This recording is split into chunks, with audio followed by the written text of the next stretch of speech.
Welcome back to civil tech. ഇന്നത്തെ വീഡിയോയിൽ നമ്മൾ ഡിസ്കസ് ചെയ്യാൻ പോകുന്നത് ഡിപ്ലോമ S3 സെമസ്റ്ററിലെ കോൺക്രീറ്റ് ടെക്നോളജിയിലുള്ള പ്രീവിയസ് ക്വസ്റ്റ്യൻസ് വിത്ത് ആൻസേഴ്സ് ആണ്. ഞാനിപ്പോൾ എടുത്തേക്കുന്നത് നവംബർ 2022 ക്വസ്റ്റ്യൻ ആണ്. സോ ഫസ്റ്റ് നമുക്ക് 1 മാർക്ക് ക്വസ്റ്റ്യൻസ് നോക്കാം. ഫസ്റ്റ് ക്വസ്റ്റ്യൻ ഇതാണ്: according to IS, the initial setting time of ordinary Portland cement should be greater than dash minutes. അവർ ചോദിച്ചിരിക്കുന്നത് IS കോഡ് പ്രകാരം initial setting time ordinary Portland സിമെൻറ്റിൻ്റെ എത്രയാണെന്നാണ് question ചോദിച്ചേക്കുന്നത്. So question answer എന്ന് പറയുന്നത് 30 മിനിറ്റ്സ് ആണ്. Answer 30 minutes.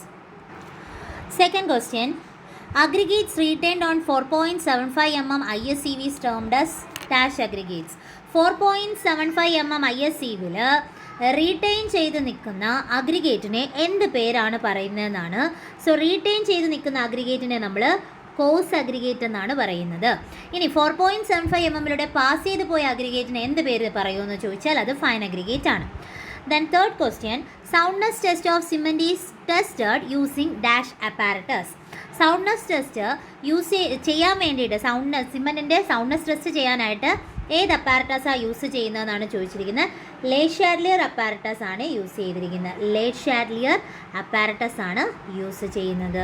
Fifth question: dash process is adopted to eliminate air bubbles and to give maximum density to the concrete. ഇതിൽ നമ്മുടെ കോൺക്രീറ്റിൽ എയർ ബബിൾസിനെ എലിമിനേറ്റ് ചെയ്തിട്ട് മാക്സിമം ഡെൻസിറ്റി കൊടുക്കാൻ വേണ്ടിയിട്ട് നമ്മൾ ചെയ്യുന്ന പ്രോസസ്സ് ഏതെന്നാണ് ചോദിച്ചിരിക്കുന്നത്. സോ പ്രോസസ്സ് എന്ന് പറയുന്നത് കോമ്പാക്ഷൻ ആണ്. എന്താണ്? കോമ്പാക്ഷൻ. നമ്മളവിടെ കൊടുക്കുന്ന പ്രോസസ്സ് എന്ന് പറയുന്നത് കോമ്പാക്ഷൻ ആണ്. Sixth question: the proportion 1:1:2 corresponds to dash grades of concrete. 1:1:2 എന്ന് പറയുന്നത് ഏത് ഗ്രേഡ് എന്നാണ് ചോദിച്ചിരിക്കുന്നത്. സോ M25 ആണ്. അപ്പോൾ ആ ഗ്രേഡ്സ് എല്ലാം നിങ്ങൾ ബൈ ഹാർട്ട് ചെയ്തിരിക്കുക. ഇപ്പം ഈ ഒരു ക്വസ്റ്റ്യൻ M25 ആണെങ്കിൽ ചിലപ്പോൾ ഇനി വരാൻ പോകുന്നത് M20 15 ഒക്കെ ആയിരിക്കാം. Seventh question: in mix design target mean strength of concrete mix is calculated using formula. Mix ഡിസൈനിൽ ടാർഗറ്റ് മീൻ സ്ട്രെങ്ത് കോൺക്രീറ്റിൻ്റെ കണ്ടുപിടിക്കാനായിട്ട് നമ്മൾ യൂസ് ചെയ്യുന്ന ഫോർമുല ഏതാണെന്ന് ചോദിച്ചിട്ടുണ്ട്. FCK + 1.65S. Eighth question: concrete which is modified with short discrete fibres are called. അതിനെ നമ്മൾ fibre reinforced concrete എന്നാണ് പറയുന്നത്. Okay, fibre reinforced concrete. The last question: dash is special type of concrete having lower density. ആ ഒരു പേര് lower density എന്ന് പറയുന്ന ഒരു വേർഡിൽ നിന്ന് തന്നെ നമുക്ക് എടുക്കാൻ പറ്റും. എന്താണ് answer? Light weight concrete. Okay, ഇനി ഒരു കാര്യം കൂടെ, നമുക്കിപ്പം ഈ ഒരു ക്വസ്റ്റ്യനിലുള്ള 9th ക്വസ്റ്റ്യൻ ആണ്. ഇങ്ങനെ ഒരു 2-3 ക്വസ്റ്റ്യൻസ് നമ്മൾ എടുത്തു കഴിയുമ്പോൾ തന്നെ 1 മാർക്കിന് കിട്ടുന്ന കുറച്ച് ക്വസ്റ്റ്യൻസ് നമുക്ക് കിട്ടും. പക്ഷേ ഇനിയും ഈ ക്വസ്റ്റ്യൻസ് തന്നെ നിങ്ങൾക്ക് വേണമെങ്കിൽ റിപ്പീറ്റ് ചെയ്ത് ചോദിക്കാം. ഈ ആദ്യത്തെ question initial setting time of ordinary Portland cement ആണ് ആദ്യം പറഞ്ഞിരിക്കുന്നത്. അപ്പോൾ ഓർഡിനറി പോർട്ട്ലാൻഡ് സിമെൻ്റ് അല്ലാതെ ഞാൻ നോട്ടിൽ കുറച്ച് വാല്യൂസ് നിങ്ങൾക്ക് തന്നിട്ടുണ്ട്. അപ്പോൾ അത് നിങ്ങൾക്ക് പഠിക്കാൻ പറ്റുമെങ്കിൽ അത് പഠിക്കാം. അതുപോലെ അഗ്രിഗേറ്റ്സ് റിട്ടേൺ ചോദിച്ചിട്ടുണ്ട്. അപ്പോൾ പാസ് ചെയ്യുന്നത് കൂടെ അറിഞ്ഞിരിക്കുക.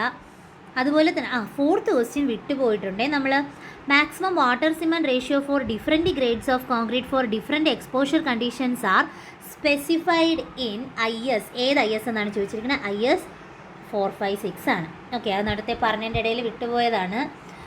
ഇനി നമുക്ക് നോക്കാൻ പോകുന്നത് 3 മാർക്ക് ക്വസ്റ്റ്യൻ ആണ്. ഏതാണ്? 3 മാർക്ക് ക്വസ്റ്റ്യൻസ് ആണ് ഇനി നോക്കാൻ പോകുന്നത്. So first question: explain fineness test of cement. സിമെൻറ്റിൻ്റെ ഫൈനസ് ടെസ്റ്റ് എക്സ്പ്ലെയിൻ ചെയ്യാനാണ് പറഞ്ഞിരിക്കുന്നത്. സോ നമുക്കറിയാം എത്ര ഗ്രാം? 100 ഗ്രാം സിമെൻറ്റ് എടുക്കുക. എങ്ങനെയാണ്? ഫസ്റ്റത്തത് 100 ഗ്രാം സിമെൻറ്റ് എടുക്കുക. ദെൻ അതിനെ വെയിറ്റ് നോക്കിയിട്ടായിരിക്കുമല്ലോ നമ്മൾ 100 ഗ്രാം സിമെൻറ്റ് എടുക്കുന്നത്. എന്നിട്ട് അതിനെ നമ്മൾ ഏത് CV യൂസ് ചെയ്താണ് CV ചെയ്യുന്നത്? CV നമ്പർ 9 അല്ലെങ്കിൽ 90 മൈക്രോണിൻ്റെ ISCV യൂസ് ചെയ്തിട്ട് നമ്മൾ 50 മിനിറ്റ്സ് എന്ത് ചെയ്യും? നന്നായിട്ട് CV ചെയ്യും. അതിനുശേഷം ആ CVയിൽ റീറ്റെയിൻ ചെയ്ത് നിൽക്കുന്ന ബാക്കിയുള്ള സിമെൻറ്റ്സിൻ്റെ ഇപ്പോൾ ചെറിയ ചെറിയ കട്ടകളുണ്ടെങ്കിൽ അത് റീറ്റെയിൻ ചെയ്ത് നിൽക്കും. അതിൻ്റെ വെയിറ്റ് എടുക്കുക. ഓക്കെ, ഇനി ആ വെയിറ്റിൽ കുറച്ച് കാര്യം പറഞ്ഞിരിക്കുന്നതെന്ന് പറയാം. നമ്മൾ എടുക്കുന്ന ആ ഒരു റീറ്റെയിൻ ചെയ്തിരിക്കുന്ന നമ്മൾ റെസിഡ്യൂ എന്നാണ് പറയുന്നത്. ഈ റെസിഡ്യൂവിൻ്റെ വെയിറ്റ് എടുക്കുന്ന സമയത്ത് ഓർഡിനറി സിമെൻ്റ് ആണ് എങ്കിൽ 10%-നേക്കാളും കൂടാൻ പാടില്ല. റാപ്പിഡ് ഹാർഡനിങ് ആണെങ്കിൽ 5%-നേക്കാളും കൂടാൻ പാടില്ല. അതുപോലെ ലോ ഹീറ്റ് സിമെൻ്റ് ആണെങ്കിൽ അതും 5%-നേക്കാളും എക്സീഡ് ചെയ്യാൻ പാടില്ല. The weight shall not exceed the limit specified. Ordinary cement 10%, rapid hardening cement 5%, low heat cement 5%. Second question, describe classification of aggregates based on shape base ചെയ്തിട്ട് അഗ്രിഗേറ്റ്സിനെ ക്ലാസിഫൈ ചെയ്യാനാണ് പറഞ്ഞേക്കുന്നത്. Shape base ചെയ്തിട്ട് അഗ്രിഗേറ്റ്സിന് റൗണ്ടഡ്, ഇറഗുലർ, ആംഗുലാർ, ഫ്ലാക്കി, ഇത് മെയിനായിട്ടുള്ള ക്ലാസിഫിക്കേഷനാണ്. അതുപോലെ ഇതിൽ റൗണ്ടഡ് എന്ന് ഇലോങ്ങേറ്റഡ് എന്ന് പറഞ്ഞ ഒരു ക്ലാസിഫിക്കേഷൻ കൂടെ പറയുന്നുണ്ട്. റൗണ്ടഡ് എന്ന് പറഞ്ഞാൽ അതിൻ്റെ void range 32 to 33%, irregular 35 to 38, angular 38 to 40, and flaky എന്ന് പറയുന്നത് aggregates restricted to maximum of 15%. Angular and flaky ഇവിടെ ഒരുമിച്ച് പറയുന്ന കാര്യമാണ്. ഇനി ഇലോങ്ങേറ്റഡ് എന്ന് പറഞ്ഞാൽ ഒരു ഷേപ്പ് കൂടെ ഉണ്ട്. അപ്പോൾ മെയിനായിട്ട് ഒരു 3 മാർക്സിനൊക്കെ ചോദിക്കുമ്പോൾ നമുക്ക് ഇത്രയും ടൈപ്പ് മതിയാവും. Next question, list the different grades of OPCs available and describe how they are designated. എന്താണ് OPCയുടെ ഡിഫറെൻറ്റ് ഗ്രേഡ്സിൻ്റെ കാര്യമാണ് ചോദിച്ചേക്കുന്നത്. മെയിനായിട്ട് OPCക്ക് 3 ഗ്രേഡ്സ് ആണുള്ളത്. OPCക്ക് 3 ഗ്രേഡ്സ് ആണുള്ളത്. 33, 43, 53. ഏതൊക്കെയാണ്? 33 ഗ്രേഡ് ഉണ്ട്, അതുപോലെ തന്നെ 43 ഉണ്ട്, 53 ഉണ്ട്. ഇതെങ്ങനെയാണ് ഈ ഗ്രേഡ് എന്ന് ഉദ്ദേശിക്കുന്നത്? 33, 43, 53 എന്ന് പറഞ്ഞാൽ എന്താണെന്ന് ചോദിച്ചാൽ, ഇപ്പോൾ നമ്മളൊരു ക്യൂബ് ചെയ്യുന്നുണ്ട്. ഓക്കെ, ക്യൂബ് ചെയ്ത് 28 ഡേയ്സ്, എത്ര ദിവസം? 28 ഡേയ്സ് ക്വയറിംഗ് പ്രോസസ്സിനൊക്കെ ശേഷം ഇതിൽ കംപ്രസീവ് സ്ട്രെങ്ത് ചെക്ക് ചെയ്യുന്ന സമയത്ത് ഈ കംപ്രസീവ് സ്ട്രെങ്ത് 33 Nm²-നേക്കാളും കുറയാൻ പാടില്ല. എങ്കിൽ അവിടുത്തെ കംപ്രഷൻ എന്ന് പറയുന്നത് 33 ആണ്. കംപ്രഷൻ ടെസ്റ്റ് ചെയ്യുമ്പോൾ, കംപ്രഷൻ ടെസ്റ്റിംഗ് മെഷീൻ വെച്ചാണ് ചെയ്യുന്നത്. ആ സമയത്തുള്ള സ്ട്രെങ്ത്, കംപ്രസീവ് സ്ട്രെങ്ത് 33 Nm²-നേക്കാളും എന്ത് ചെയ്യാൻ പാടില്ല? കൂടാൻ പാടില്ല, കുറയാൻ പാടില്ല. കുറയാനാണ്, ഇറ്റ്സ് നോട്ട് ലെസ് ദാൻ ആണ്. Okay, 33 Nm². 43 എന്താണ്? അങ്ങനെ ചെയ്യുന്ന സമയത്ത് 43 Nm²-നേക്കാളും കുറയാൻ പാടില്ല. 53 എന്ന് പറയുമ്പോൾ 53 Nm²-നേക്കാളും കുറയാൻ പാടില്ല. ഇതാണ് ഉദ്ദേശിച്ചേക്കുന്നത്. Next question, list the factors affecting workability of fresh concrete. എന്തൊക്കെ ഫാക്ടേഴ്സാണ് വർക്കബിലിറ്റി എഫക്റ്റ് ചെയ്യുന്നതെന്നാണ് ചോദിച്ചേക്കുന്നത്. മെയിനായിട്ട് വർക്കബിലിറ്റിയെ എഫക്റ്റ് ചെയ്യുന്ന ഫാക്ടേഴ്സാണ് ഈ കൊടുത്തിരിക്കുന്നത്. ഇത്രയുമാണ് വർക്കബിലിറ്റിയെ എഫക്റ്റ് ചെയ്യുന്ന ഫാക്ടേഴ്സ്. എന്തൊക്കെയാണെന്ന് നോക്കാം നമുക്ക്. ഫസ്റ്റത്തത് water content, then mix proportions, size of aggregate, shape of aggregate, surface structure, grading of aggregates, use of admixtures. ഇത്രയുമാണ് മെയിനായിട്ട് വർക്കബിലിറ്റിയെ എഫക്റ്റ് ചെയ്യുന്ന ഫാക്ടേഴ്സ് എന്ന് പറയുന്നത്. Next question, explain segregation and cause of segregation. സെഗ്രിഗേഷനും സെഗ്രിഗേഷൻ്റെ കാരണങ്ങളുമാണ് സെഗ്രിഗേഷൻ ഉണ്ടാകാനുള്ള കാരണങ്ങളുമാണ് ചോദിച്ചേക്കുന്നത്. സെഗ്രിഗേഷൻ നമുക്കറിയാം, നമ്മുടെ കോൺക്രീറ്റിൽ നിന്ന് കോസഗ്രിഗേറ്റ് മാത്രം സെപ്പറേറ്റ് ആയി പോകുന്നതിനെയാണ് നമ്മൾ സെഗ്രിഗേഷൻ എന്ന് പറയുന്നത്. അത് ചിലപ്പം മിക്സ് കറക്റ്റായിട്ട് നമ്മൾ ചെയ്യാത്തത് കൊണ്ടായിരിക്കും, ബാഡ്ലി ഉള്ള മിക്സ് ആയതുകൊണ്ടായിരിക്കാം, സഫിഷ്യൻ്റ് എമൗണ്ടിലല്ലാതെ വാട്ടർ കൂടുതലായിട്ട് ആഡ് ചെയ്യുന്നുണ്ടായിരിക്കാം, ഒരു പെർട്ടിക്കുലർ ഹൈറ്റിന് മുകളിൽ നിന്ന് നമ്മൾ ഡ്രോപ്പ് ചെയ്യുന്നുണ്ടായിരിക്കാം. ഇതൊക്കെയാണ് മെയിനായിട്ട് ഈ സെഗ്രിഗേഷൻ ഉണ്ടാവാനുള്ള കാര്യങ്ങൾ. അതുപോലെ തന്നെ ഇപ്പോൾ കോൺക്രീറ്റൊക്കെ വല്ല കൺവേഴ്സ് ബെൽറ്റിലോ വീൽ ബാരോയിലോ അങ്ങനെ ലോങ് ഡിസ്റ്റൻസ് ഉള്ള സ്ഥലങ്ങളിലോട്ട് ഡംപ് ചെയ്യുന്ന സമയത്ത് നമുക്ക് എന്ത് വരാറുണ്ട്? സെഗ്രിഗേഷൻ ഉണ്ടാവാറുണ്ട്. ഓക്കെ, നമുക്കത് നോക്കാം.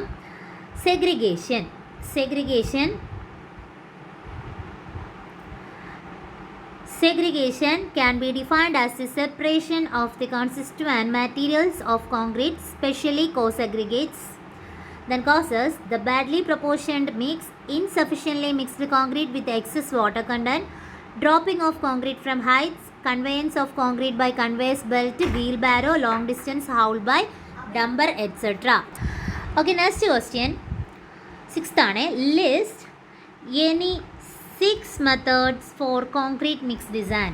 ഏതെങ്കിലും ഒരു 6 മെത്തേഡ്സ് ആണ് എഴുതാൻ പറഞ്ഞേക്കുന്നത്. സോ എന്തൊക്കെ മെത്തേഡ്സ് ഉണ്ടെന്ന് നോക്കാം. മെയിനായിട്ട് ഇതിൽ IS method, ACI method, road note 4 method, IRC 44 method, arbitrary method, maximum density method, fineness modulus method, surface area method, mix design for high strength concrete, DOE mix design method. ഈ പറഞ്ഞിരിക്കുന്ന 10 methods ആണ്. ഇതിൽ ഏതെങ്കിലും ഒരു 6 എണ്ണം മാത്രം നിങ്ങൾ എഴുതിയാൽ മതിയാവും, കാരണം 3 മാർക്കിൻ്റെ ക്വസ്റ്റ്യൻ ആണ്. Okay, 7th question, differentiate between nominal mix and design mix. എന്താണ് നോമിനൽ മിക്സ്, എന്താണ് ഡിസൈൻ മിക്സ് എന്നാണ് ചോദിച്ചിരിക്കുന്നത്. നോർമലി സ്റ്റാൻഡേർഡ് ആർബിട്രറി പ്രൊപ്പോർഷൻസ് നമ്മൾ സെറ്റ് ചെയ്യുവാണെങ്കിൽ അതിന് നമ്മൾ നോമിനൽ മിക്സ് എന്നാണ് പറയുന്നത്. അതിന് നമുക്കൊരു കറക്റ്റ് കണക്ക് കാണും. M10, M50, M20, M25 ഇതൊക്കെ നമുക്ക് അതിൽ പെടുത്താം. അടുത്ത ഡിസൈൻ മിക്സ് എന്ന് പറയുമ്പോഴത്തേക്കും നമ്മൾ ആ ഒരു ക്വാളിറ്റി ബേസ് ചെയ്തിട്ട് നമുക്ക് ചെയ്യേണ്ട ആവശ്യത്തിനുള്ള മിക്സ് ബേസ് ചെയ്തിട്ട് അതിൻ്റെ സ്ട്രെങ്ത്, ഡ്യൂറബിലിറ്റി, വർക്കബിലിറ്റി ഒക്കെ കുറച്ച് കൂടുതലാവുന്ന രീതിയിൽ നമ്മുടെ എത്രത്തോളം അത് ആ ഡ്യൂറബിലിറ്റി വേണം, എത്രത്തോളം സ്ട്രെങ്ത് വേണം, ഇതൊക്കെ ബേസ് ചെയ്തിട്ട് നമ്മൾ ചെയ്യുന്നതാണ് ഡിസൈൻ മിക്സ് കോൺക്രീറ്റ് എന്നുകൊണ്ട് ഉദ്ദേശിക്കുന്നത്. Okay, nominal mix concrete. When concrete is produced by taking standard arbitrary proportions of concrete ingredients is known as nominal mix concrete. എക്സാമ്പിളൂടെ നമുക്ക് നോക്കാം. എക്സാമ്പിൾ എന്ന് പറയുന്നത് M10, അതുപോലെ M15, M20 etc. അതുപോലെ തന്നെ ഇതിൻ്റെ ഡിസൈൻ മിക്സ് എന്താണെന്ന് നോക്കിയാൽ ഡിസൈൻ മിക്സ് എന്ന് പറയുന്നത്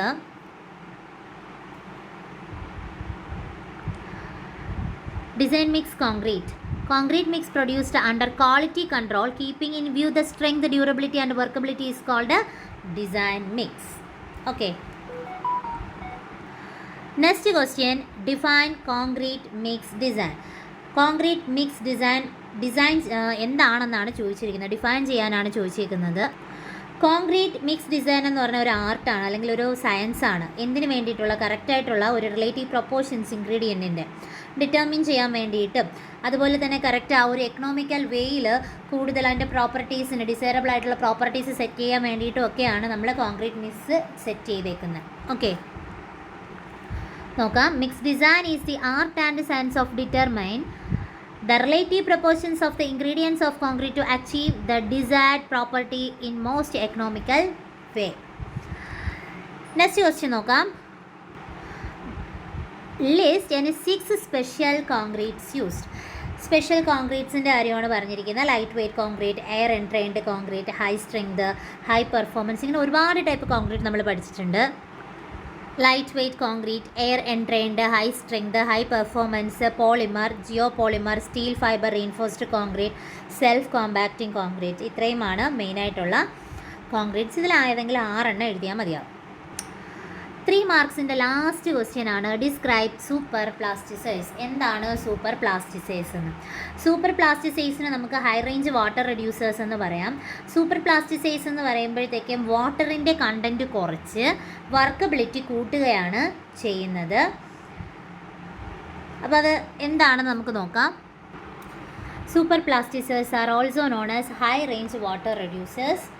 super പ്ലാസ്റ്റിസൈസ് consist of a relative new category and improved version of plasticers, chemically different from plasticers, classified into sulfonated formaldehyde condensate and sulfonated naphthalene formaldehyde condensates, modified ligno sulfonates etc. used for self compacting concrete, HSC and HPC. Okay, ഇത്രയുമാണ് നമ്മുടെ 10 questions 3 മാർക്കിന് വന്നേക്കുന്നതാണ്. അപ്പോൾ നമ്മൾ 1 mark question discuss ചെയ്തു, അതുപോലെ തന്നെ 3 മാർക്കിൻ്റെ ക്വസ്റ്റ്യൻസും നമ്മൾ ഡിസ്കസ് ചെയ്തിട്ടുണ്ടായിരുന്നു. നമുക്ക് ഇതിൻ്റെ 7 മാർക്സ് ക്വസ്റ്റ്യൻസ് നെക്സ്റ്റ് വീഡിയോയിൽ ഡിസ്കസ് ചെയ്യാം. ഇതെന്തായാലും നന്നായിട്ട് പഠിക്കുക. കാരണം ഒരു 3 ക്വസ്റ്റ്യൻ പേപ്പറൊക്കെ തന്നെ ഡിസ്കസ് ചെയ്യുമ്പോൾ നമുക്ക് ഇനി വരുന്ന ക്വസ്റ്റ്യൻസ്, ഇനി വരാൻ ചാൻസുള്ള കുറച്ച് ക്വസ്റ്റ്യൻസ് നമുക്ക് കിട്ടാൻ ചാൻസ് ഉണ്ട്.